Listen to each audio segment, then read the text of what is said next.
in all the Bible. There's certainly a lot written about it, a lot of opinions, and trying our best to explain and walk through the meaning of this passage, which is, not everyone agrees, it's disputed. So I want to give you, I think, an example that'll help here. And I've asked Pastor Jared to come on over. And how many of you have ever heard of or ever participated in a trust fall? You ever heard of a trust fall? Okay. And Jared's the perfect size for me too. So this is something I think I can handle very well. I didn't want to get someone too big, so Jared's just right. We're pretty close there. Now, the essence of the trust fall. What I'm going to ask Pastor Jared to do in just a moment is to turn around, just cross his arms, and when I count to 3, I want you to fall backwards, and I'm going to catch you, okay? All right? You good with that? Okay.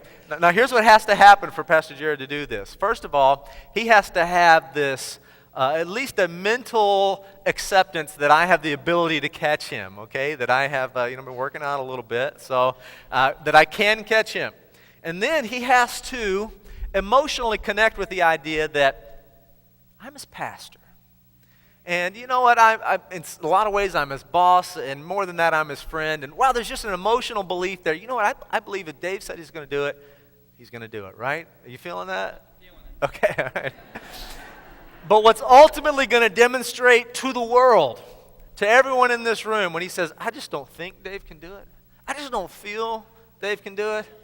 I know this guy can do it. And so we're going to do it. You ready? All right, come over here so we can see you. And we'll make sure we're getting a good light here. So you know the drill. You're going to turn around. All right, cross your arms. And I'm going to count to 3. So let me give you the instructions. Don't surprise me. All right, ready? And just fall right backwards. 1, 2, 3. All right, give him a hand. He's a little heavier than I thought, man. Were you scared? Yes. Okay, all right. But he still did it, and that is the point, okay? Now, let's go back to our definition from last week. If you were here last week, if not, this will be a great reminder. But if you weren't here last week, let me just give you this definition of faith, because that's where we have to start. James is talking about faith. The whole chapter 2 is about faith, and specifically what faith looks like, how it's put into action. And we said there's basically 3 phases or 3 compartments that we need to understand. They all have to be present, and they all have to work together. The first thing we need to know about faith, it begins with an intellectual assent to the truth. It has to start with an affirmation that this good news is true. Now, we're talking about saving faith. Faith that actually brings us salvation, that puts us in a relationship with God, that gives us eternal life. It begins with a mental or intellectual affirmation. And again, I said, if you want to write down shorthand, just put the word mind. It starts with your mind. Now, Pastor Jared, in the example, as I said, had to believe that I had the physical abilities, the strength to be able to indeed catch him. So it starts there with ability. And when we compare that to saving faith, we say you have to know certain things about the good news or the gospel. You have to know who Jesus is. He wasn't just any man. He is the God-man, the Son of God in flesh, God with us, Emmanuel, that he is someone that is beyond or unlike anything we could ever know or imagine, that is actually God with us. We have to know who he is, and we have to know what he did.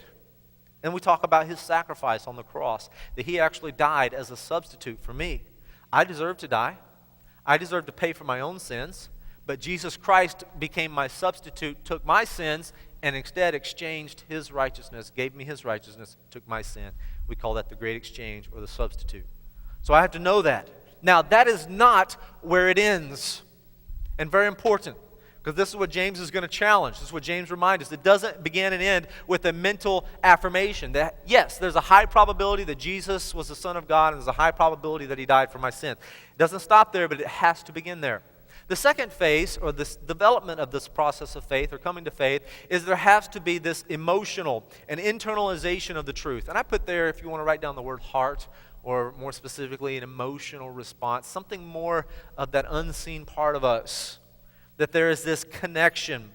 And like I said with Pastor Jared, he knows I'm his friend, I'm his boss, I'm his pastor, all those things. He had this emotional connection with me that he knew if I said I'm going to catch him, I'm going to catch him.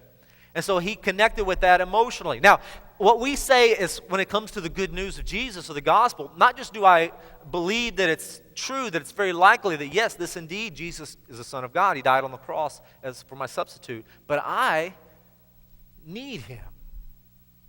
There's something in me that connects with that. I need Jesus. And there's a desire almost, if we could even put it that way.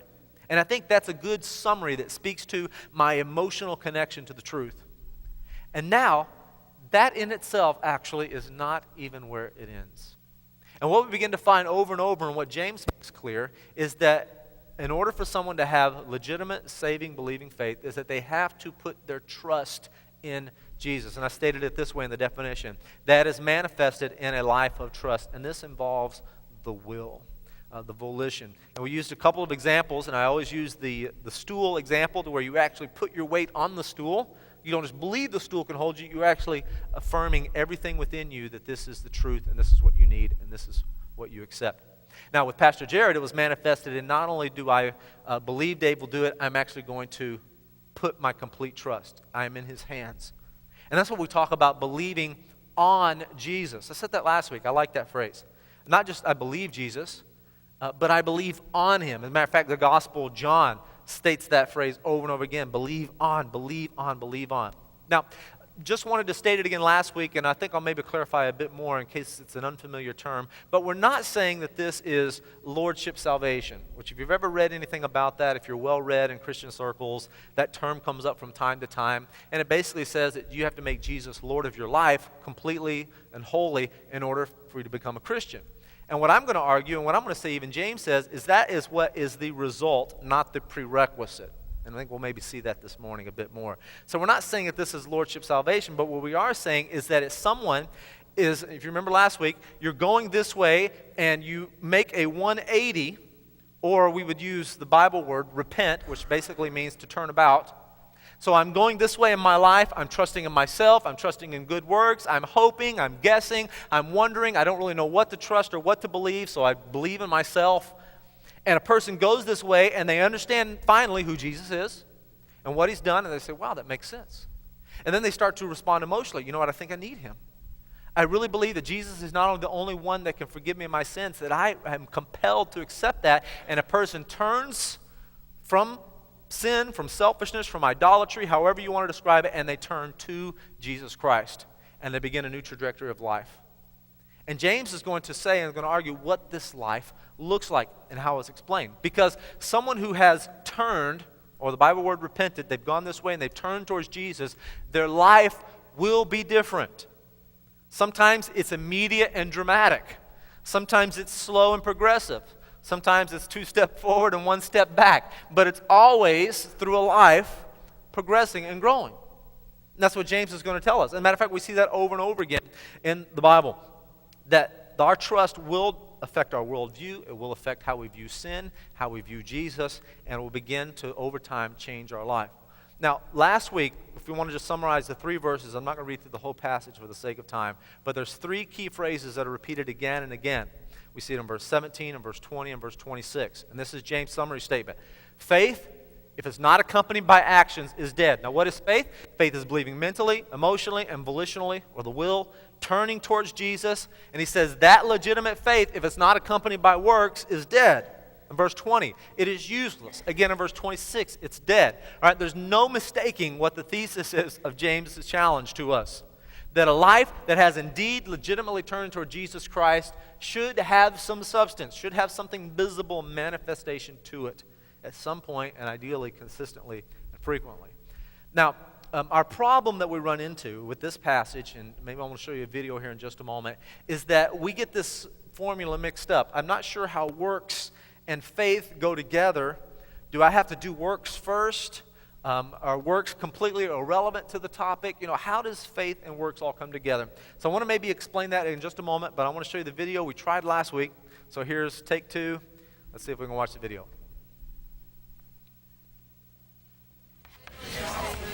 Faith, works, salvation. Man, talk about your polarizing topics. Everyone has an opinion on them. Can we work our way to heaven? Does it just simply take faith? And what is